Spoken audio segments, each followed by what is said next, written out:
Class 11 का thermodynamics chemistry का जो एनसीईआरटी एक्सरसाइज सॉल्यूशन हम लोग देख रहे थे, इसमें क्वेश्चन नंबर 6 एक ऑब्जेक्टिव क्वेश्चन है। इससे पहले का सारा क्वेश्चन भी ऑब्जेक्टिव हम लोग देखे हैं।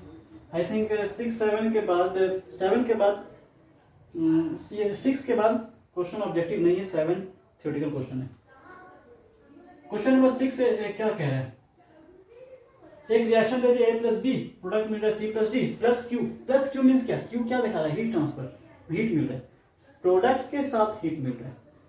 आप किसी चीज को जलाओ, जलने से क्या मिलेगा, ऐश, कुछ गैस, गैस उड़ जाएगा, साथ में ऐश मिलेगा, कुछ राख मिलेगा और साथ में आपको पे गर्मी मिलेगा। प्रोडक्ट के साथ हीट मिलना, इसका मतलब वो रिएक्शन एक्सोथर्मिक है, हीट रिलीज कर रहा है। तो जब भी प्रोडक्ट के साथ हीट रिलीज हो रहा है, या इस क्यू को मान इधर लाते हैं तो क्या लिखेंगे, माइनस क्यू। मैथ जैसा समझिए, मैथ के टर्म में ये इक्वल साइन समझिए, प्लस क्यू इधर लाए तो क्या होगा, माइनस क्यू। रिएक्टेंट से हीट माइनस हो रहा है, रिएक्टेंट से हीट माइनस होना मतलब हीट रिलीज हो रहा है। एक किचन में एग्जॉस्ट फैन लगाया जाता है, उस एग्जॉस्ट फैन का काम क्या है, अंदर के गर्मी को बाहर भेजना। तो किचन का गर्मी बाहर जा रहा है तो उसको एग्जॉस्ट फैन कहते हैं, क्योंकि एक्सोथर्मिक फिनोमेना है वो। तो ये जो प्रोसेस है कि रिएक्टेंट से हीट माइनस हो रहा है, इसका मतलब है एक्सोथर्मिक प्रोसेस। या उल्टा समझिए, प्रोडक्ट के साथ अगर हीट मिल रहा है, इसका मतलब प्रोडक्ट के साथ आपको गर्मी मिल रहा है, मीन्स रिएक्शन से हीट रिलीज हो रहा है, तभी तो आपको गर्मी मिल रहा है, तभी तो आपको हीट मिल रहा है।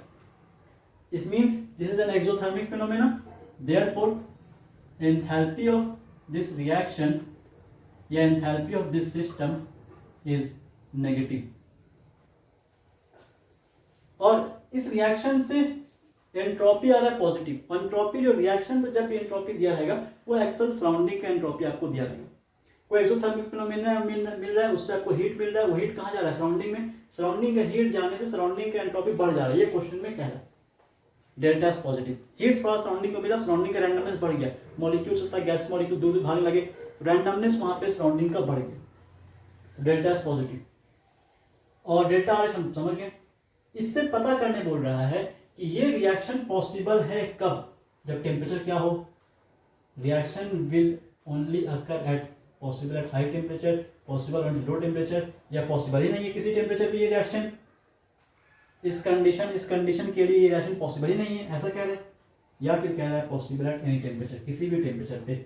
बहुत आसान है और बहुत चीज में सीखने का है। देखिए क्या, पहला, अगर एंट्रोपी ऑफ सराउंडिंग आपको निकालना होता है, एंट्रोपी चेंज सराउंडिंग का, तो एंट्रोपी चेंज लेना पड़ता है सिस्टम का, सराउंडिंग का, बाय टेम्परेचर, ये डेफिनेशन। सराउंडिंग का एंथैल्पी चेंज अगर पॉजिटिव है तो सिस्टम का एंथैल्पी चेंज नेगेटिव आएगा। क्या कहने का मतलब, अगर सराउंडिंग हीट एब्जॉर्ब कर रहा है तो वो हीट आया कहां से, सिस्टम हीट रिलीज किया तभी तो आया। कोई चीज को हम जलाएं, सपोज हम मेरे हाथ में एक ग्रेफाइट है, कार्बन है, तो कार्बन के पास कुछ ना कुछ हीट है, इसको जलाएं तो ये एक सिस्टम है, ये अपना हीट किसको दे दिया, सराउंडिंग को।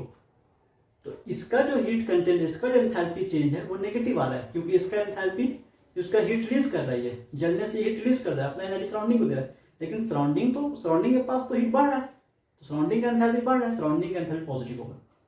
अगर ये 2 यूनिट का एनर्जी रिलीज कर रहा है तो 2 यूनिट का एनर्जी एब्जॉर्ब कर रहा है कौन, सराउंडिंग। यूनिवर्स में 2 ही चीज है, एक सिस्टम और एक सराउंडिंग। किसी भी चीज का स्टडी कर रहे हो वो सिस्टम है, जो बचा हुआ चीज है वो सराउंडिंग है। तो इस रिएक्शन से हीट मिल रहा है, वो हीट एब्जॉर्ब कौन कर लेगा, सराउंडिंग। तो सराउंडिंग और हीट एब्जॉर्ब कर, तो दे कौन रहा है, सिस्टम। तो दोनों में एक रिलेशन है। रिलेशन क्या है कि एंथैल्पी ऑफ सराउंडिंग और एंथैल्पी ऑफ सिस्टम एक दूसरे का नेगेटिव वैल्यू होता है। और एंट्रोपी चेंज ऑफ सराउंडिंग को ऐसे लिख सकते हैं।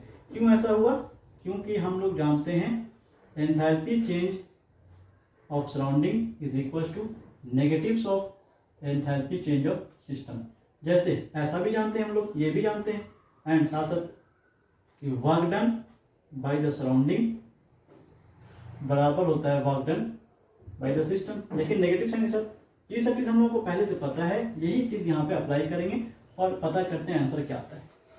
अब इस रिएक्शन से जो एंथैल्पी चेंज निकाले, वो एंथैल्पी चेंज किसका है, रिएक्शन का। रिएक्शन क्या, एक तरह का सिस्टम है, तो ये जो एंथैल्पी चेंज है वो सिस्टम का। एंट्रोपी चेंज बराबर होगा minus of enthalpy change of system upon temperature.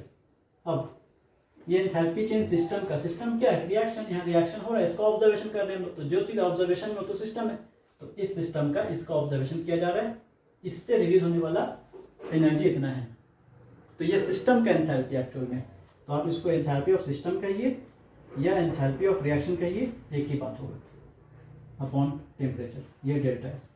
अब आपको एक चीज पता है, डेल्टा एस पॉजिटिव वाला है,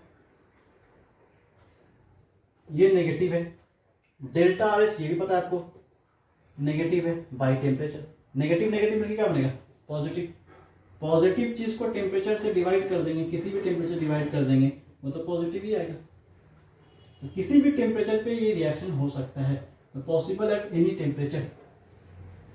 ऑप्शन जो लिखा हुआ है, हाँ ऑप्शन दिया हुआ है, फोर्थ ऑप्शन, कौन सा ऑप्शन सही होगा, this is the correct option, possible at any temperature, this is the correct option, क्योंकि ये टेम्परेचर पर डिपेंड नहीं कर रहा है, साइन तो पहले से नेगेटिव नेगेटिव नेगेटिव नेगेटिव में क्या हो गया, पॉजिटिव पॉजिटिव हो गया,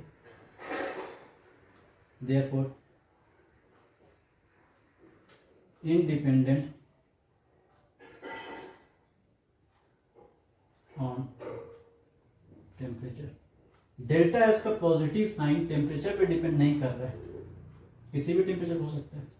अच्छा क्वेश्चन था, सीखने का बहुत कुछ है इसमें, मेन चीज यहाँ पे ये सीखने का था।